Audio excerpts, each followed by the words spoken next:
Welcome, everyone. We're doing a deep dive today into something that, well, it really touches all of us every single day.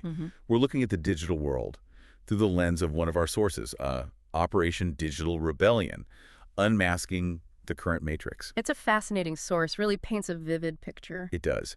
And our mission today is basically to give you a clearer view of these digital forces, the ones shaping your reality, maybe even your identity, your choices. Yeah. The source uses this striking phrase, calling it a space where the matrix meets idiocracy.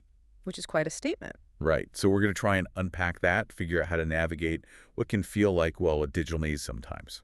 And what I find compelling is how the source uses these really strong, relatable analogies. It helps make some pretty complex digital stuff feel more graspable. Like what specifically? Well, these invisible forces pulling the strings, the sort of propaganda we bump into constantly, even how our own, digital selves morph and change.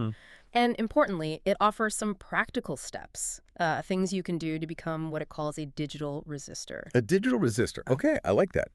Let's start with that idea you mentioned, the invisible forces. The source talks about an invisible web.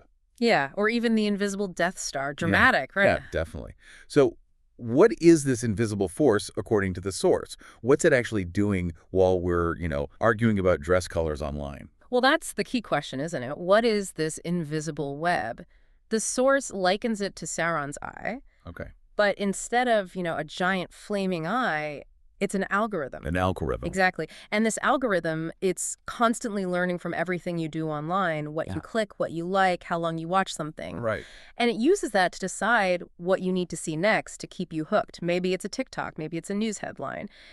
It's basically curating your whole online world, often without you even realizing the extent of it. It's happening under the surface. And the source argues pretty strongly that we've kind of invited in these robot overlords, as it puts it. Yeah, that's a stark way to put it. It suggests we're actively asking algorithms to show us stuff we already agree with or things that make us angry at strangers, and it just destroys our attention spans.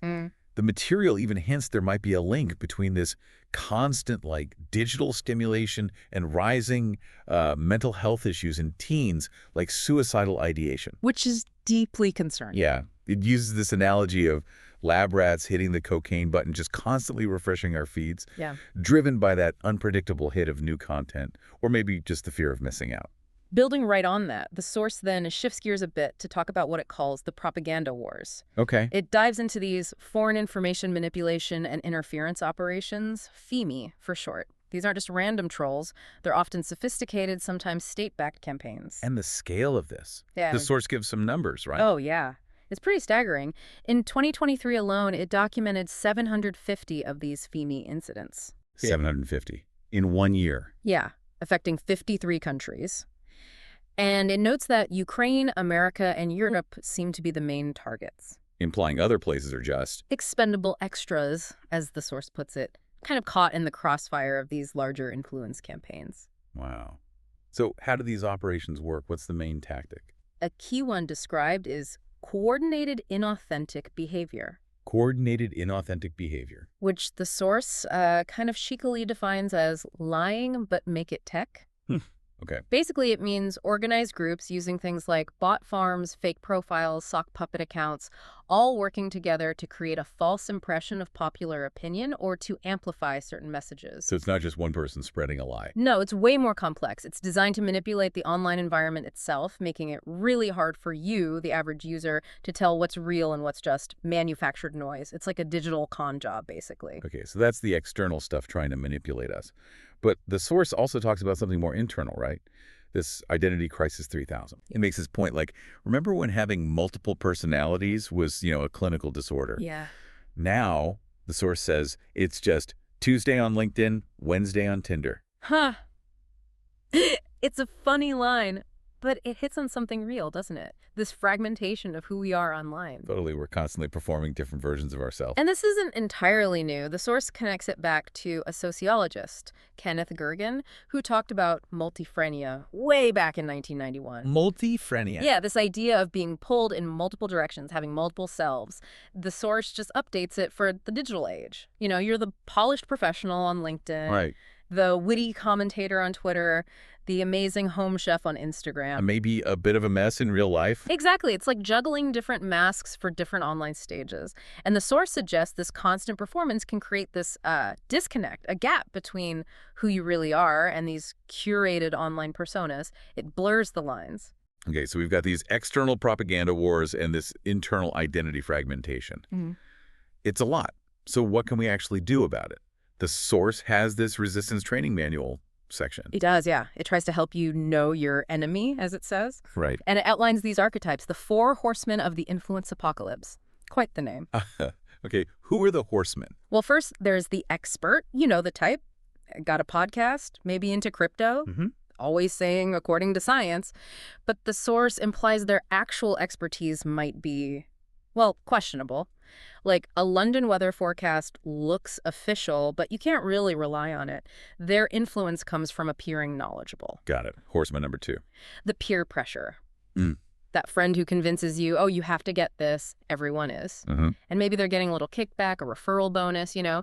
They leverage social connection and trust for basically commercial game. Okay.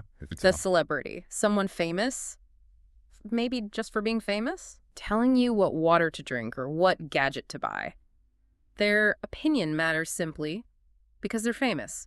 Their influence is just broad reach and that sort of aspirational quality. Makes sense. And the last one. The algorithm whisperer. This is that person whose posts just explode. They post something similar to what you did. You get 3 likes, they get 5,000. Ugh, yeah. Know the feeling. They just seem to get the algorithm either intuitively or they've learned how to play the game, so their stuff gets amplified, giving their opinions more weight just because they're more visible. So those are the 4 types of influencers. But the source also warns about opinion leaders, right? That sounds similar, but maybe broader. Yeah, it's related. It points out that, tech companies and researchers actually develop algorithms specifically to find these opinion leaders in online networks. Really? Yeah. But the caution is that sometimes these identified leaders are just, well, regular people who said something clever once online. Yeah, and now they think they're experts on everything. Kind of, yeah. Or at least their voice gets amplified way beyond their actual expertise. The source calls them Death Stars of social influence. Oh. Because one viral tweet from them, even if it's simplistic or wrong, can just obliterate critical thinking or nuanced discussion because it reaches so many people so quickly. Okay, that's sobering. Yeah. Which leads us to the big question. What are the actual real-world consequences when this digital influence gets so powerful? Right. It's not just happening in a vacuum. The source points to 3 really critical areas where we see the impact. Okay, what's the first one? Elections hacked. And it doesn't necessarily mean changing votes directly. Right. It means the whole information environment around elections is compromised. The source says democracy's firewall is like using password 123 easily breached. Huh. So attackers don't need armies anymore. Not always. Sometimes they just need, as the source puts it, dank memes and your uncle's Facebook account. Weaponizing information, basically, to sway opinion or sow discord. It shifts the battleground entirely. Okay, that's huge. What's the second area? Wallets emptied. This goes back to the influencers. Corporations are increasingly bypassing traditional ads. They use influencers who, pretend they adore that weird skincare product. The one that makes your face feel like a chemical burn? Exactly. It's direct-to-consumer influence, often hiding the commercial aspect, turning trust into sales, hitting you right in the wallet. Okay. And the third consequence? Reality distorted. This is maybe the most fundamental. Fake news, the source says, isn't just a buzzword anymore. It's becoming the new normal. Meaning that truth itself gets redefined as whatever gets the most engagement. Oh, wow. Yeah, it's like this dystopian American Idol where the prize is societal collapse. A bit dramatic, maybe, but the point is that our shared understanding of reality phrase when virality trumps veracity, it gets harder to even agree on basic facts. And if that wasn't bad enough, the source warns that AI is about to pour gasoline on this fire. It's like giving Skynet a marketing degree and a PhD in psychology. That's a terrifying thought. AI-powered propaganda. Exactly. Think deepfakes, hyper-personalized manipulation, bots that sound perfectly human, all created and deployed at incredible scale and speed. The source suggests platforms and governments are facing urgent challenges here. Which is corporate speak for? We're absolutely screwed, according to the source's interpretation. Okay. It's like Terminator. But instead of killer robots chasing you down the street, it's killer tweets or perfectly crafted fake videos convincing millions of people of, well, almost anything. It makes distinguishing truth from fiction exponentially harder. Okay. Deep breaths. So facing all this, how do we resist? How do we avoid being digital sheep? The source offers some steps, right, to join the resistance. It does. 3 main steps. Lay them on us. Step 1. Step 1, question everything. Seriously. Don't just accept that article your aunt shared. Pause. Think about the source. Does your aunt really understand if it's satire or, actual news? Good play. It's about activating your critical thinking, verifying information, having a healthy dose of skepticism about pretty much everything you see online. The source even jokes, trust no one, not even this presentation. Okay, fair enough. Step 2. Step 2, demand better tech. This is a big one. It argues we need to push for algorithms designed for, societal good, not just maximizing engagement and profit. How would it even work? Imagine algorithms prioritizing accuracy or diverse perspectives or even, dare I say, user mental health over just keeping eyeballs glued to the screen. The source calls it a revolutionary concept, which maybe says something about where we are now. It's about advocating for a shift towards more human-centered tech design. Right, moving beyond just pure profit motives. Okay. And the 3rd step? Step 3, touch grass.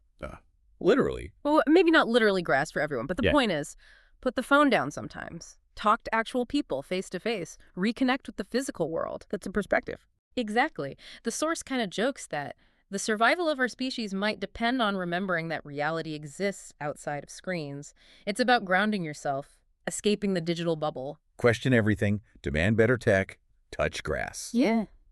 Okay. Yay. So, boiling it all down, what's the core message here? I think what's really fascinating, the central point of this whole deep dive based on the source, is that in this super manipulated digital age we're in, maybe the most rebellious thing you can do isn't just about what you end up believing, but about how you get there. Yeah. Taking control of your own thought process, resisting that easy path where the algorithm just feeds you everything. Right, exactly. It's about agency.